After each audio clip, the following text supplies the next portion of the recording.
안녕하세요, 김승동 기자입니다. 8월 기사를 정리하고 9월을 예측해 보도록 하겠습니다. 이번 달에는 신정부 출범에 IFRS 17까지 시장 급변한 물결 온다 라는 제목을 달아봤습니다. 신정부 출범 이후 보험업계에도 많은 영향을 미치고 있습니다. 특히 지난 8월 9일 문재인 대통령은 서울 성모병원에서 국민건강보험 보장성 강화 정책을 발표하기도 했습니다. 실손보험은 물론 수많은 보험 상품에 막대한 영향을 미칠 것으로 보여집니다. 또 오는 2021년 도입 예정인 IFRS 17에 대비하기 위해 보험사들의 전략이 속속 반영되고 있는 모습입니다. 그럼 우선 학습 목표를 살펴보겠습니다. 첫 번째, 보험업권에서도 스마트 오피스가 본격적으로 도입되고 있습니다. 지점 운영, 유지비를 줄이는 동시에 효율성은 극대화하는 전략입니다. 설계사들에게도 많은 영향을 미칠 것으로 보여집니다. 두 번째, 국민건강보험을 강화하겠다는 문재인 케어가 발표되었습니다. 벌써부터 실손보험 실효성 논란이 발생하고 있습니다.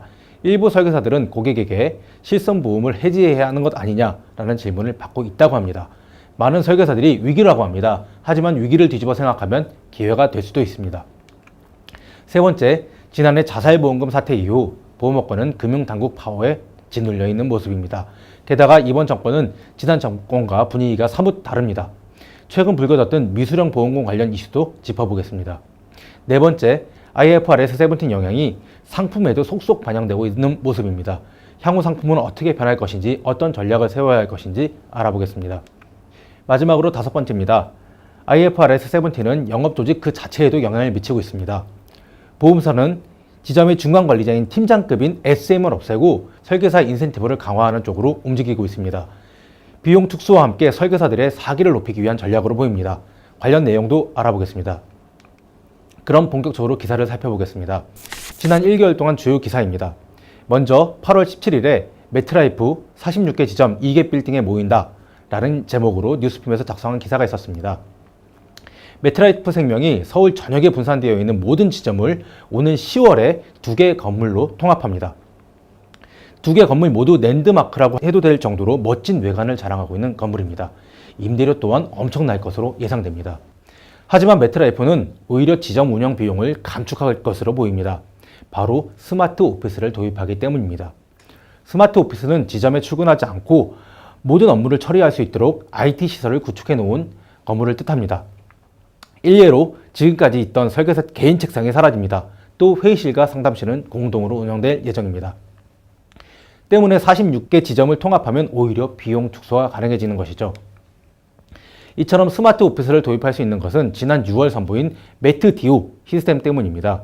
결국 지점장 조회부터 회의까지 거의 대부분을 태블릿 PC나 IT 기기 등으로 진행하게 될 것 같습니다. 만약 메트라이프의 디지털 오피스 전략이 성공한다면 다른 보험사들도 도입을 본격적으로 검토할 것으로 보입니다. 아마 내년 1월이면 이렇게 스마트 오피스를 도입한다는 곳이 줄줄이 생길 것으로 예상됩니다. 또 하나, 삼성생명이나 삼성화재는 ERP 시스템을 오는 10월에 오픈할 예정입니다. 즉 삼성생명, 삼성화재도 내년부터는 스마트 오피스가 사실상 가능해진다는 의미입니다. 시행하냐 안 하냐의 문제만 남았습니다. 그럼 다음 기사를 보시겠습니다. 8월 17일에 문재인 케어 믿고 실손보험 해지하면 큰 코 다친다 라는 기사가 나왔습니다. 지난 8월 9일 문재인 대통령이 국민건강보험 강화 정책을 발표한 이후에 실손보험 실효성 논란이 불거지고 있습니다. 즉 실손보험을 유지해야 한다, 아니다, 실손보험 이제 필요 없어질 것이다 라는 갑론을박을 하고 있는 모습입니다. 이 기사에서 갑론을박을 좀 정리했습니다. 실손보험 가입자는 여전히 유지해야 된다는 주장입니다. 실손보험 가입자든 90% 이상이 종합형을 가입했습니다. 즉 주계역이 실손보험이 아닙니다. 보험증권에 특약이 포함되어 있다면 특약만 쏙 뽑아내서 해지할 수 있습니다. 이처럼 특약만 해지할 경우에 실제 줄어드는 보험료는 월 2만 원 내외가 대부분입니다. 실제 보험료를 아끼는데 큰 도움이 안 되는 것이죠. 하지만 국민건강보험의 급여 확대는 오는 2022년까지 점증적으로 확대됩니다. 실손보험을 해지했는데 건강보험 비급여가 전면 확대되기 전에 큰 보험사고가 발생한다면 문제가 심각해집니다. 따라서 실손보험은 여전히 유지해야 됩니다. 그러나 이 정책을 가만히 살펴보면 설계사분들에게 기회가 될 수도 있습니다. 실손보험의 효용성은 점차 줄어드는 반면에 정액보험의 중요성은 변하지 않습니다. 만약 암에 걸렸다고 가정하겠습니다. 이 경우 국민건강보험과 실손보험에서 실제 암 치료 비만을 보장합니다. 그러나 암에 걸리면 직장을 잃을 확률이 굉장히 높습니다. 또 향후 소득이 대폭 줄어들 가능성도 굉장히 높습니다. 간병과 요양을 위해서도 비용이 발생합니다. 그래서 소득 감소와 비용 증가를 대비한 암보험은 여전히 유용하다는 것입니다. 건강보험 급여 확대 추이를 보면서 실손보험을 정액보험으로 리모델링하는 전략이 필요할 것 같습니다. 다음 기사를 보시겠습니다. 8월 10일에는 동양생명 미수령 보험금 가산이자 지급, 한화생명도 지급으로 가닥이라는 기사가 EBN에서 나왔습니다. 미수령 보험금이란 가입자가 수령하지 않은 보험금을 뜻합니다. 예를 들어서 종신보험 피보험자가 사망했는데 유가족은 사망보험금을 수령하지 않는 것을 미수령 보험금이라고 합니다. 과거 상품의 경우 미수령 보험금의 예정이율 플러스 1%의 이율을 불이했습니다. 가령 예정이율이 7.5%라면 미수령 보험금에 붙는 이자는 무려 8.5%가 되는 셈입니다. 8년 6개월만 거치하면 원금의 2배가 되는 이율이기도 합니다. 예금금리 1% 시대에 엄청난 재테크죠. 과거 금리가 높았을 때는 미수령 보험금이 보험사에 부담이 되지 않았습니다. 하지만 저금리 시대인 요즘엔 매우 큰 부담으로 다가왔습니다. 이에 일부 보험사는 상법을 적용해서 미수령 보험금의 보험금 청구권 소멸시효 기간을 2년 혹은 3년을 적용하려고 했습니다. 하지만 금감원이 지급을 권고했고 보험사는 즉시 지급을 결정했습니다. 지난해 자살보험금 이슈 이후 보험사는 금융당국에 자승모드로 임하고 있는 모습입니다. 특히 지난 정권과 이번 정권의 성향은 완전히 반대입니다. 보험사의 기대이익이 충족된다고 해도 이번 정권에서 보험사의 이익만 주장하기는 결코 쉽지 않을 것 같습니다.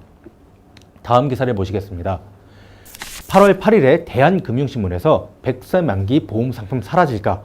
라는 기사가 나왔습니다. 기사의 주요 골자는 대형 손해보험사를 중심으로 새만기 상품이 사라지고 있다는 것입니다. IFRS 17에 대비한 상품이 본격 출시되고 있다는 내용입니다. 아시겠지만 새만기는 80세 만기, 100세 만기, 110세 만기 등이 있습니다. 최근 태아보험도 100세 만기죠. 보험 기간이 무려 100년입니다.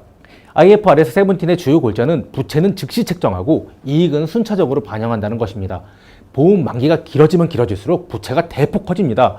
이에 따라서 새만기 상품을 축소하고 만기가 짧은 연만기 상품으로 바꾸는 것이 현재 대형 보험사들의 모습입니다. 연만기는 5년, 10년, 20년 등 기간을 정해놓은 상품들입니다. 즉 회계 처리 기간을 짧게 해서 보험사가 부담해야 되는 부채도 감축하겠다는 것이 이 기사의 의미입니다. 향후 보험 상품들은 갈수록 만기가 짧아지고 특약도 보다 단순해질 것으로 보여집니다. 만기가 길고 특약이 많을수록 IFRS 17 이후 회계가 복잡해지고 수익엔 별로 도움이 되지 않기 때문입니다. 다음 뉴스를 보시겠습니다. 8월 7일에는 뉴스원에서 신한생명의 실험 보험 SM 없앤다라는 기사가 나왔습니다. 지점의 영업팀장급인 SM을 없애고 지점장이 바로 설계사들을 관리하고 교육하는 무팀제 영업조직 확산이 본격화된다는 내용입니다. SM을 없애는 대신 SM에게 지급되던 비용을 설계사에게 줄 수 있다는 것이죠. 지난해부터 이처럼 SM을 없앤 보험사가 속속 등장하고 있었습니다. 하지만 대부분 RBC가 낮아 어쩔 수 없이 비용 축소를 위해서 SM을 없앤 회사가 대부분이었습니다.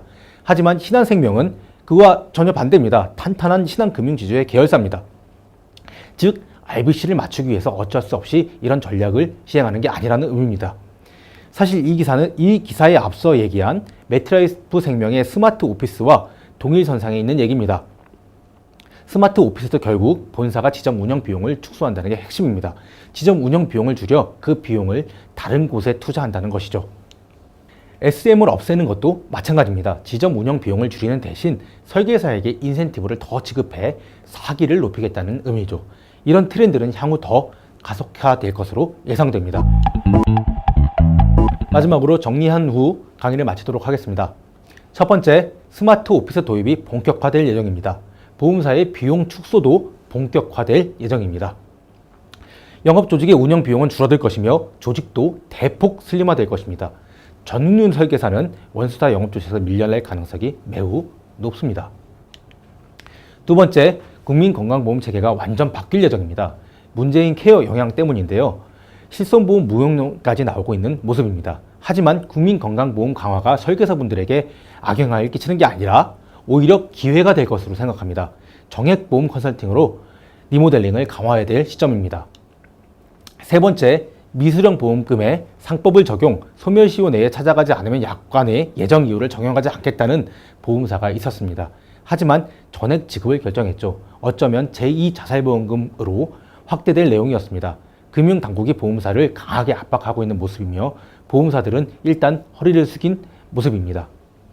네 번째, IFRS 17의 영향이 본격적으로 보험 상품에도 영향을 미치기 시작했습니다. 새만기 상품이 줄어드는 대신 연만기 상품이 확대되고 있는 것입니다. 향후 보험 상품은 지금보다 만기가 짧고 특약도 좀 간소화될 것으로 보여집니다. 마지막으로 다섯 번째입니다. 재무구조가 튼튼한 보험사도 영업조직을 슬림화하기 시작했습니다. 이 역시 IFRS 17의 영향입니다. 내년부터 모든 보험사가 비용 축소에 혈안이 될 것으로 예상됩니다. 즉 영업조직 슬림화와 효율성의 강조는 앞으로 계속 강조될 수밖에 없습니다. 이상으로 강의를 마치겠습니다. 감사합니다.